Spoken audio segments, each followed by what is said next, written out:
I have a prediction. Hear me out on this prediction. Over the next few weeks, you will see a number of news articles from the mainstream media reminding you why you should hate actor Mel Gibson, or at the very least, why you should ignore him. They will remind you that he's a bad person, a racist, an anti-Semite, and all manner of other things, they will tell you. They will republish the leaked audio recordings of his personal conversations where he said some really vile things that he later apologized for. We know these original recordings were edited before they were released. We now know that. How did they get out in the first place, you ask? How did these private conversations get out? How did the company that owns the National Enquirer get their hands on these tapes to begin with? Don't ask questions. Don't ask questions. Just shut up and follow along. This anti-Mel Gibson campaign will start soon. It's going to start. You watch. Mark my words. Because Mel Gibson and what he is about to reveal about Hollywood and beyond. We just learned that Mel Gibson is about to release a 4-part massive documentary series on the worldwide child sex trafficking ring that brings in $34 billion a year in revenue. $34 billion in revenue. Just for a frame of reference, the airline industry this year, it's bounced back. It's on pace to do $22 billion in revenue this year. 22. That's all airline companies combined. Child sex trafficking is more profitable than the airline industry. This news comes, though, on a day today, the Wall Street Journal front page story exposing how Mark Zuckerberg's Instagram, yes, Instagram, is actively promoting in-person meetups for pedophilia networks. Here's the front page of the Wall Street Journal today. Instagram connects vast pedo network. The meta-unit systems for fostering communities have guided users to all sorts of child sex content. Company says it's improving their internal controls. Turns out all of those conspiracy theories about using a pizza emoji and a map that people said, no, that's like pedo language. That was a conspiracy theory. Turns out, just read the Wall Street Journal article. No, that's exactly how they communicated. If you're a seller, use pizza emoji. Use these different emojis to let people know what you want. It's all right there in Instagram. So that's happening. Wall Street Journal bombshell story. At America's border, tens of thousands of children are being brought into the United States for child sex trafficking. Our friend Michael Yan, former Green Beret war correspondent, has been covering this for us, doing an amazing job at the border and in Panama at the Darien Gap. He sent us this video that he filmed from the border with another journalist because there's huge money, big money, $34 billion in money, basically trafficking untraceable babies who have no birth certificates. No birth certificates, no records. They are perfect for sex trafficking. Watch. Obviously, we've shown you guys multiple camp areas in which it was not as obvious as what we're seeing here. Take a look what we're seeing here. You start seeing nothing but children's clothes, blankets, let me see, little girls' articles of clothing, little boy or girls, little boy shoes, more little girl undergarments, little girl shoes, more little girl shoes, another, I don't know if it's a woman or another girl's shoes, and there's baby bottles all the way in there. And just to show you guys,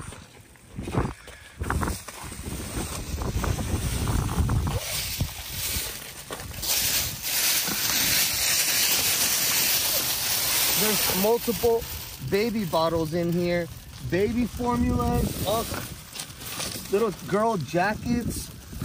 What's that medicine to the left? Gloves? Pacifiers.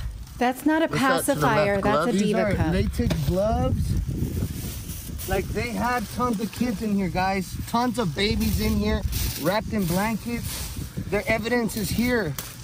The government is complicit in all this. They have children out here like dogs. This is incredible. This is a child camp, guys.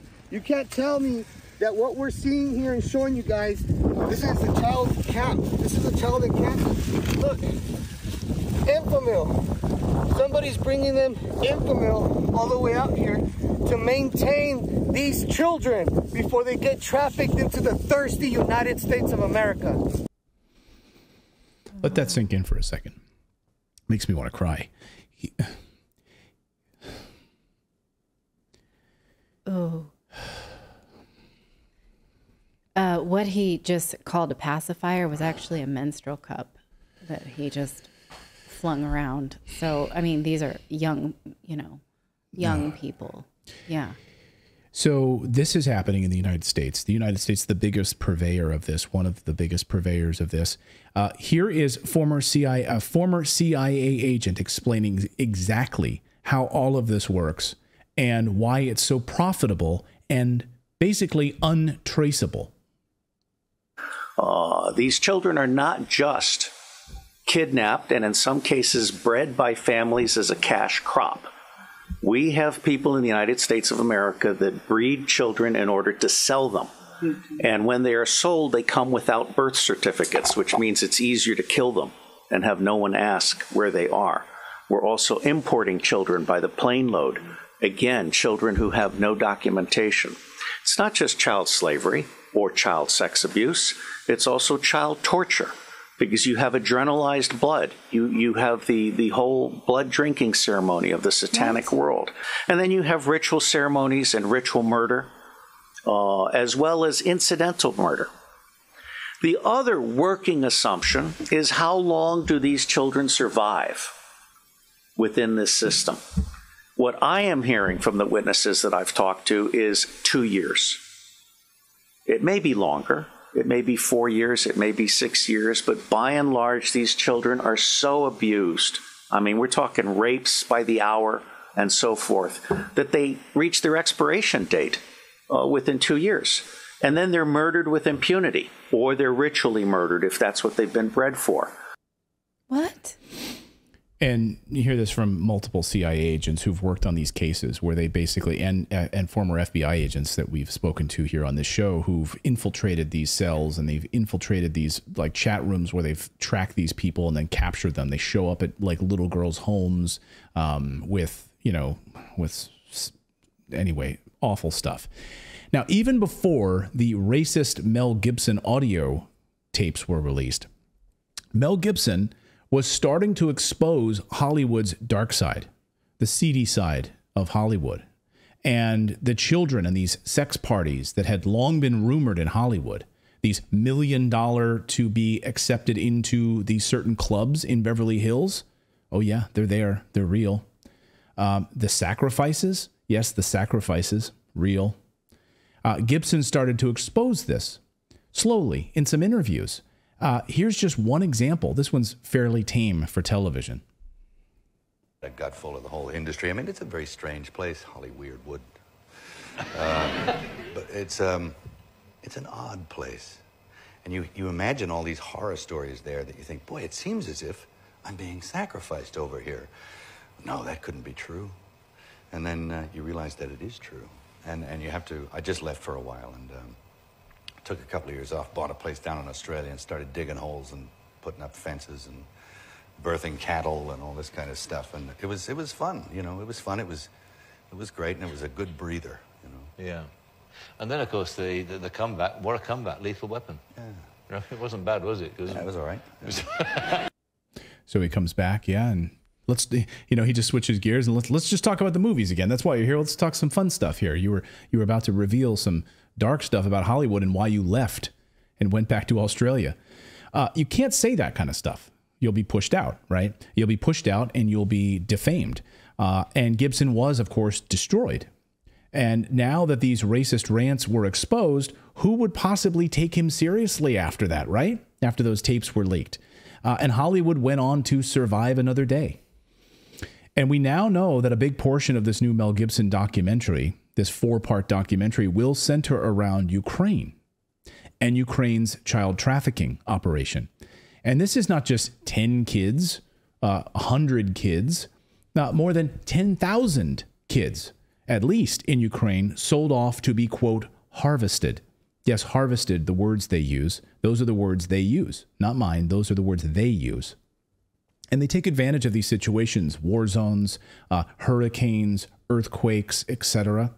NATO's proxy war in Ukraine has revealed a lot about the criminal elements operating there. We've certainly covered them here on the show, and they've been exposed in many quarters now as a result of the proxy war. Also, organ harvesting. New documentary out that RT has on the organ harvesting that's been taking place. That's another story for another day. We now know that Mel Gibson is about to release this documentary because the man who leads the global effort to stop child trafficking, one of the men who leads this, is Tim Ballard. And he told us so. This is Tim Ballard. He's a husband, father, former CIA, former DHS special agent, undercover operator who left and founded Our Rescue, which is a nonprofit that helps to stop this. Here's what their website says. We exist to rescue children from sex trafficking and sexual exploitation. We lead the fight against child sex trafficking and sexual exploitation around the globe. We will not give up and will continue to go to the darkest places until the light is restored and every child is protected. So they exist to stop these children from being exploited. If you're looking for a charity to support, we were talking about Oxfam a minute ago. Maybe you donate, the money that you were going to over there. Maybe this is a better charity for you to be putting your money into. I can't think of a better one at the moment, to be honest with you. We've reached out to Tim to join us here on the show because we would love to share Tim's message and help any way that Redacted can. So we hope that Tim will be a guest on the show. It turns out that Tim Ballard is working directly with Mel Gibson to show the world the horrors of this $34 billion operation. He published this message on social media, which is now legend because Mel Gibson is now trending all over Twitter. Yes. Why? Because of this. Tim Ballard, can't wait to tell you exactly why Mel Gibson is wearing this hat, which is the Our Rescue hat. Big announcement coming soon. And then Tim gave a speech. This speech a short time ago explaining how Mel reached out to him when he found out that what was unfolding in Ukraine. He asked him for help to stop it. Orphans that he supports in Ukraine, get them out of there. Can you help them? And to get the kids out of this area. Tim asked for help in getting the word out, and maybe they could film this process, teach others about what's going on in this world, child sex trafficking. He thought that they were going to be just covering what was happening in Ukraine. Turns out it was a much bigger story than they could have even imagined. Watch him explain his contact with Mel Gibson. I told Mel, I said, you got to help me. This is going to be expensive. I won't ask you for direct donation, but can you help me film this? Let's film what's happening so we can get people to understand and they can support us. He said, no problem. He helped us get set up and started filming. 4 months later, what I thought was going to be maybe a documentary about Ukraine ends up being a 4-part docuseries that's almost done. It's being produced by DNA Films and executive produced by Tony Robbins. That's how crazy it got and how prophetic my wife was. When I showed up in Ukraine with a list of, I think, 20 names, the Ukrainians countered me and gave me over 10,000 names of orphans that they didn't know where they were. That's just Ukraine. We know, in fact, that the United States alone, 800,000 children yearly go missing in the United States. 800,000. The United Kingdom, that number is 230,000. Germany, 100,000. Unbelievable. I just read an article this last week about like 27 kids in a week in Cleveland. Yeah, gone. And then the border, the wide open border at the southern part of the United States where 85,000 kids, we just don't know where they are. So all of this part of this child sex trafficking. So I'm not going into any more details about it tonight. I just wanted to sort of preview where I see, get ready guys, I guarantee you, we're going to see mainstream media articles, Hollywood-style articles coming out about Mel Gibson again, reminding all of you why you should ignore him. And I just want you to be prepared. That's my prediction. I hope I'm wrong. I hope that everyone will embrace this and say, well, let's watch this 4-part documentary about world child sex trafficking. Let's watch it with an open mind. But I don't think that's how this is going to go. I want to see names, though. I want them to name names because that, like, the people that are orchestrating this are not just your average people because the amount of money involved in it. This is like top level stuff. And so like it's Yeah, No, sorry, you go bring ahead. up a great point here. So there's always this like, what we want to hear names, and from some of the witnesses and survivors who've escaped this, some who are high level like executives in the banking world, people like that, who when they were at a certain level were then asked to become part of the network, which means take the next step. Come now to these parties. Come now to this network where these children are. You're going to be taking the next step. We're bringing you into our fold here, and you're going to be brought there. And some of them said absolutely, they became incredibly sick and said, no way, I can't do that. No way. And then they're threatened. And then they're threatened because now they know too much, and they're threatened with their family's bloodline being wiped out and killed, to the point where they have to go into hiding. And then they're being told, like, please, I won't mention your names. Do not kill my family, is basically what they're being told. I've heard this now from a couple of different survivors who've gone through this, both on the female side of this, who were child sex trafficked, as well as the people who were at the high level and who were invited to be a part of the trafficking, and have said the same thing. So I think some of the reasons why we don't hear some of these names is because of that. If they've managed to get out, they got out, and if they were to reveal names, they would have their family threatened as well. So really, really awful stuff. Awful stuff. So, anyway, we've invited Tim to come on the show, and we'd love to ask questions about what this documentary would entail, and how broad this goes, how deep this goes, and what sort of pushback they get from Hollywood and other places. But it'll be interesting to see. Thank you so much for watching this segment here at Redacted. We are live every day at 4 p.m. Eastern Time, trying to share the stories that the mainstream media will not cover. You should also come over and join our community of Redacted Rebels over at redacted.inc. That's our private locals community where we can share exclusive content that we simply cannot share here on YouTube. Come over and join the rebellion together right now by going to redacted.inc. We'll see you next time.